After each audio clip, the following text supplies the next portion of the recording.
বিকাল হলেই মা আমি কি খাবো, আজকে আবার বায়না করেছে মা আমার পিৎজা খেতে ইচ্ছা করছে। আমিও কম না, দাঁড়াও তোমাদের পিৎজা খাওয়াচ্ছি, বাড়িতেই বানিয়ে দিচ্ছি তোমাদের আজকে, তবে পিৎজা না, আজকে পিৎজা পরোটা বানিয়ে খাওয়াবো তোমাদের।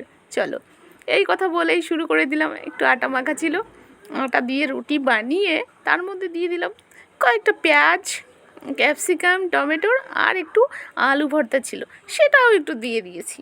হ্যাঁ, পিৎজা আজকে পিৎজা পরোটা খাওয়াবো তোমাদেরকে।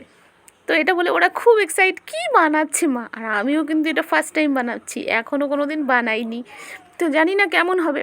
আর তার মধ্যে কয়েকটা দিয়ে দিয়েছি সুইটকর্ন আর একটু চিজ।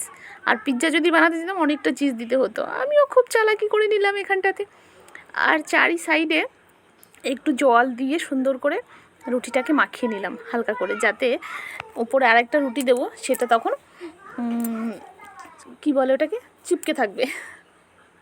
যাই হোক, তো ওইভাবে আমি সুন্দর করে বানিয়ে নিলাম। দেখো একদম পিৎজা পরোটা, এটা উপরে দেওয়ার সময় না রুটিটা কেমন হয়ে গেল। চলো যাই হোক, আঁকা বাঁকা যাই হয়েছে হয়েছে।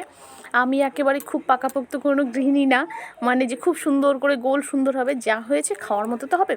ব্যাস ছেঁকে নিলাম আর উপর দিয়ে একটু বাটার লাগিয়ে দিলাম, বাটার লাগিয়ে সুন্দর করে একটু ভেজে নিলাম, হয়ে গেল আমার পিৎজা পরোটা। দেখো কত সুন্দর হয়েছে।